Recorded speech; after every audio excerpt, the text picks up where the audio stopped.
Tiga.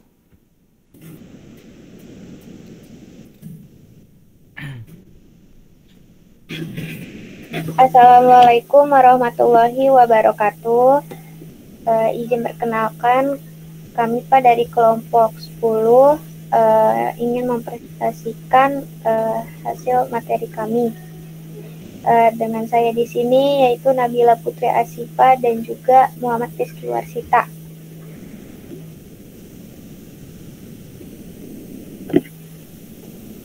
Oke, terima kasih atas Nabila Putri.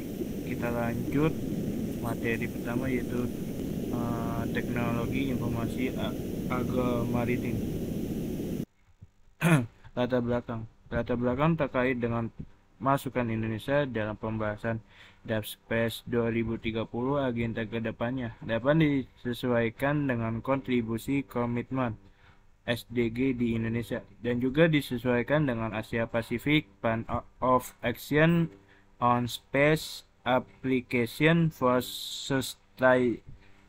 Sustainable Development for 2018-2030 yang juga merupakan agenda implementasi aplikasi teknologi antariksa untuk SDG di mana Indonesia juga turut berpartisipasi dalam Plan of Action tersebut. SDGC adalah agenda pembangunan global, nasional, dan lokal yang transformatif dan komprehensif. 2. Permasalahan. Adanya 3 persoalan mendasar dalam dunia maritim Indonesia. Ketiga persoalan tersebut adalah ketimpangan agraria kelautan, kerentanan pencurian ikan, dan ketimpangan infrastruktur. Indonesia harus bisa memanfaatkan peluang dan harus bebenah meningkatkan SDM untuk menjawab tantangan terutama sektor kelautan karena perairan Indonesia mengandung kekayaan yang luar biasa. Sekarang ini kita menghadapi dua tantangan yang menjadi perhatian utama. Pertama, masyarakat global tengah dihadapkan pada permasalahan krisis pangan, energi, dan lingkungan hidup yang kemudian berdampak lanjut pada penurunan kualitas hidup manusia. Kedua, saat ini kita tengah berada dalam era revolusi industri 4.0 yang dicirikan adanya perluasan manfaat internet untuk segala hal atau disebut Internet of Things. Pengembangan kecerdasan buatan atau disebut artificial intelligence dan pemanfaatan big data yang diikuti dengan pengembangan beragam teknologi dan inovasi baru secara masif. Mengapa perlu transformasi agromaritim 4.0? Arah transformasi agromaritim 4.0 itu mewujudkan pemulihan ekosistem agromaritim. Tata kelola baru agromaritim yang inklusif, keadilan, berdaya guna, dan mensejahterakan produk pangan dan non-pangan yang berkedaulatan, industri agromaritim, dan perdagangan yang berdaya asing, penguatan infrastruktur, konektivitas, dan rantai nilai agromaritim antar wilayah secara berimbang, serta penguatan sumber daya manusia dan ilmu pengetahuan dan teknologi.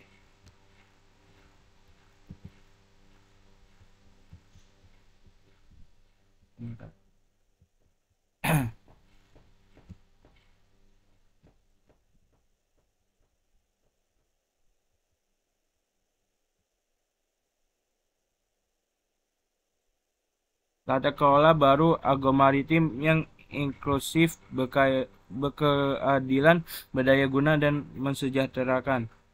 A. Penguatan akses dan kapasitas masyarakat lokal dan pemerintahan desa dalam tata kelola SDA.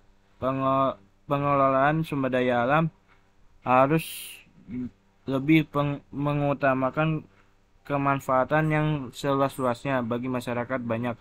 Di sisi akumulasi penguasaan sumber daya pada sekelompok pihak harus dibatasi sebagaimana ketentuan perundangan, keagrarian, penguasaan dan pemanfaatan sumber daya alam skala besar oleh suatu pihak tidak boleh meniadakan hak akses masyarakat lokal atau desa terhadap sumber daya penyelenggara dasar kehidupan warga seperti sumber air, energi, dan pangan. B. Penguatan dan penyempurnaan proses regulasi untuk memperkuat tata kelola baru agromaritim. Penyatuan kembali platform dasar dan arah sistem tata kelola sumber daya alam diperlukan adanya peraturan perundangan baru di bidang pengelolaan sumber daya alam dan reforma agraria.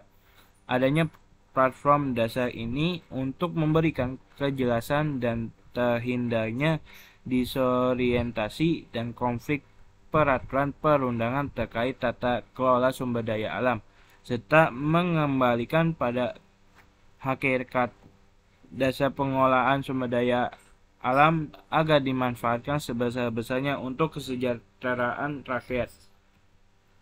C. Rekognisi formal penguasaan sumber data alam bersama atau disebut common property oleh masyarakat adat, masyarakat lokal, dan desa. Transformasi tata kelola kawasan hutan serta perairan pesisir dan pulau-pulau kecil yang lebih berorientasi pada kesejahteraan sosial masyarakat desa sekitar hutan atau pesisir. Penguatan dan pengembangan sistem perhutanan sosial di kawasan hutan serta hak pengelolaan perairan pesisir dan laut oleh masyarakat lokal sebagai sumber daya bersama atau disebut common property. Untuk itu diperlukan suatu transformasi tata kelola dari sistem rezim izin ke sistem rezim izin dan juga hak kelola atau disebut property right, sumber daya bersama kepada masyarakat adat, masyarakat lokal, dan desa sebagai common property. Pemecahan masalah 24.1 Potensi sumber daya maritim Indonesia. Indonesia dianugerahi dengan laut yang begitu luas dengan berbagai sumber daya ikan yang melimpah di dalamnya. Indonesia adalah negara kepulauan terbesar di dunia karena memiliki luas laut dan jumlah pulau yang besar. Potensi tersebut menempatkan Indonesia sebagai negara kepulauan yang memiliki sumber daya kelautan yang besar termasuk kekayaan keanekaragaman hayati dan non-hayati kelautan terbesar. Oke, lanjut untuk saudari Nabila Putri, waktu dan tempat kami silakan.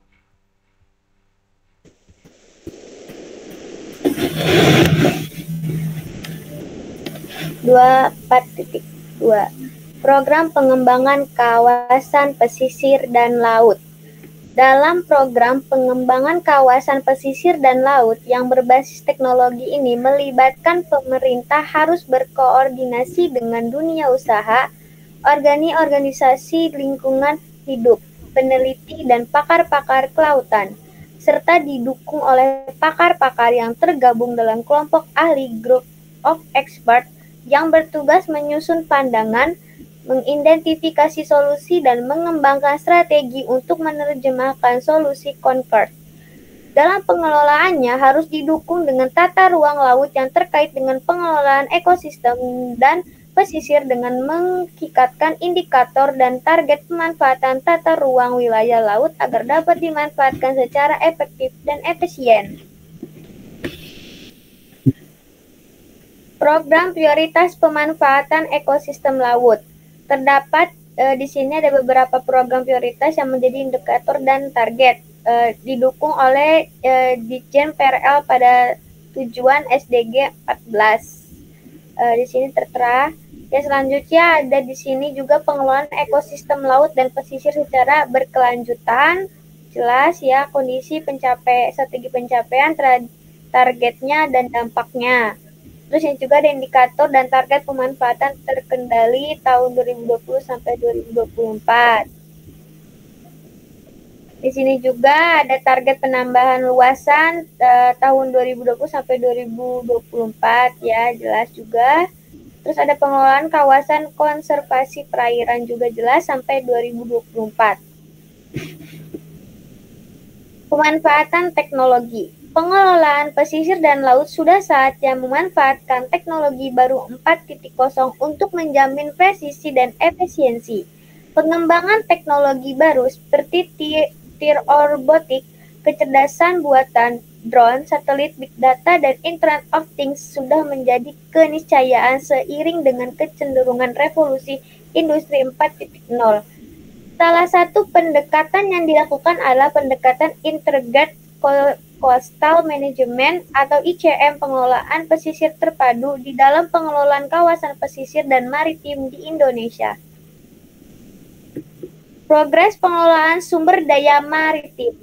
Ada beberapa indikator yang digunakan, yakni progres dalam meratifikasi, mengadopsi, dan menerapkan kerangka hukum, kebijakan, dan kelembagaan, serta instrumen kelautan terkait yang mengimplementasikan hukum internasional untuk pemanfaatan laut dan sumber daya secara berkelanjutan dan pengembangan teknologi. Cukup sekian dari hasil pemaparan materi presentasi kelompok kami, Pak. Mohon maaf apabila ada kesalahan dan kekurangan. Cukup sekian. Assalamualaikum warahmatullahi wabarakatuh.